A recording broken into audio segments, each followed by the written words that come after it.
Hi, I'm Christy with Fantastic Finances, once again discussing velocity banking and how it can improve your financial life.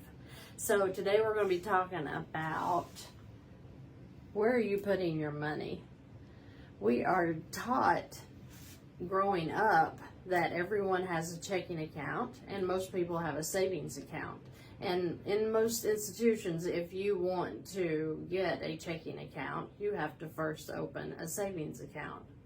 So we know that when we do get our income, paycheck, whether that be weekly, bi-weekly, or monthly, however you get paid, it's usually a direct deposit, or you take your check to your bank and you put it into your checking. So we're going to pretend this is the bank, and in it we have a checking and savings. Okay, so when we get our income, you do not want to skip this ad. Wait, hold on, you might miss out on up to $500. it goes straight into the checking account, right? So as soon as we get our checks, usually we've got to start throwing that money out because we are at the due date, if not past the due date. So it's important that we start throwing the money out. So we have to pay for our electric and utilities. We have to pay our phones, cable, subscriptions, eating anywhere, in grocery store, whatever. Your gas for your car because you have to go to work. Your car insurance because you have to have that. Maybe you need dog food. There are so many things that our money goes to in a week, and that we can't forget that we have, most of the time, credit card debt, mortgages, or rent, and anything else you can think of.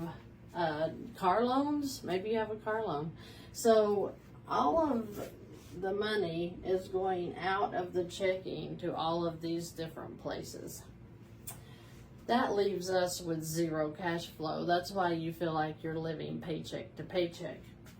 So if you are using your checking account, you will have zero, especially if you're putting any into this, because it's just a cash account and you're literally throwing it out to where you're feeling broke every week when you're really not. It's just how you're using your income.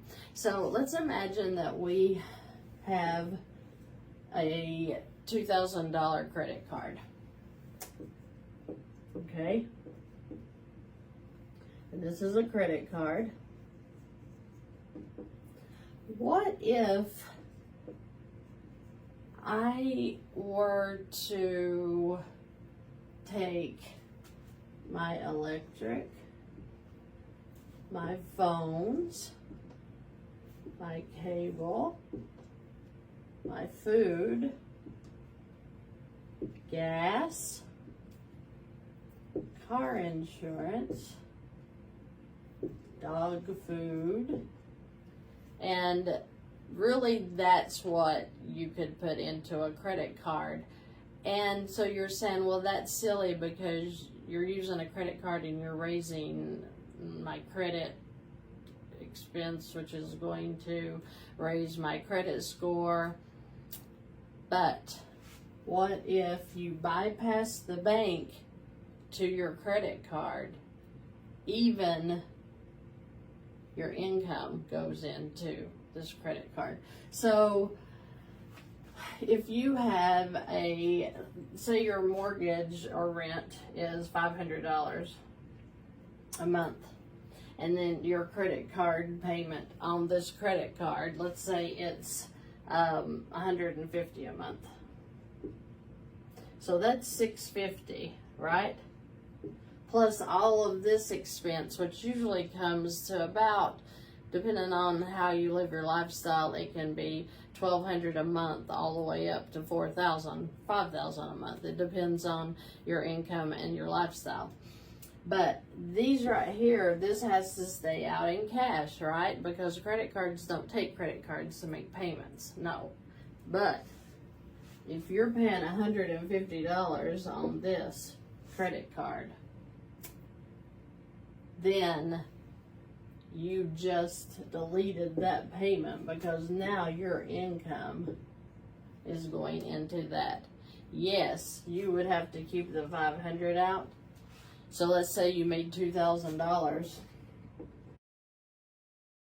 How many subscriptions are you paying for? Rocket Money finds sneaky or forgotten subscriptions and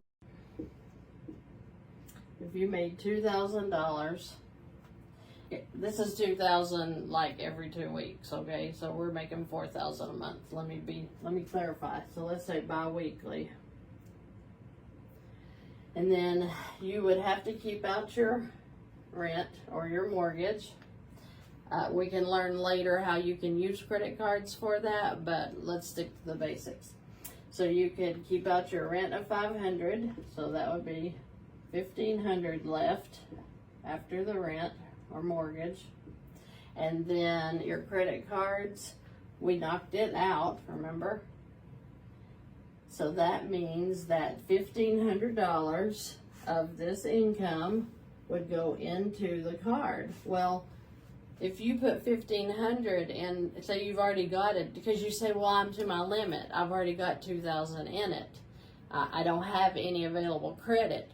That's where when you put your income in here in a $2,000 card, you immediately have $1,500 available, right? So, and I know you're thinking, but the credit card payment, when you make the income deposit, it pays your payment. So you don't count this anymore. It's made. You've satisfied that month.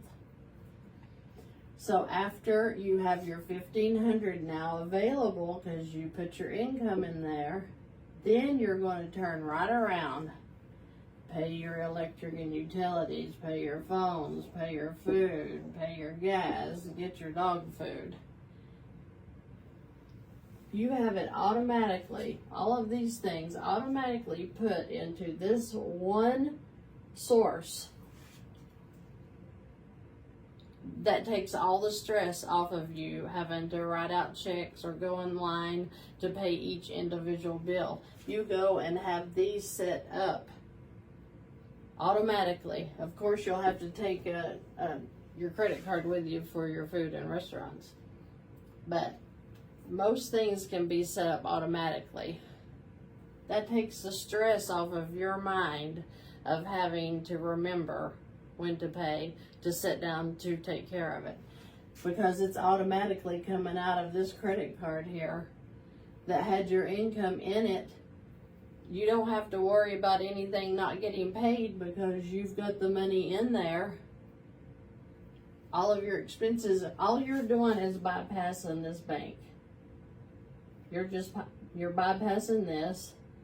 The only thing your income would hit this checking maybe and go straight to the credit card, because you can go online, you can make a payment immediately onto a credit card, which would immediately take it out and in. You want to make sure the income is going in, the expenses are coming out. It's called a revolving line of credit. That's what a credit card is. And it's not rocket science that once you keep putting the money and you keep this paid off and you're just paying your expenses out, then they're going to raise your credit limit. You're going to get more lines of credit where you can move forward into paying off your mortgage even very, very quickly. So it's so important that we change our mindset from what we were taught to this method, which really makes a difference in your financial stability, in your financial peace. That's what I'm here to teach. If you need one-on-one counseling, if you need to contact me, there are links below for that.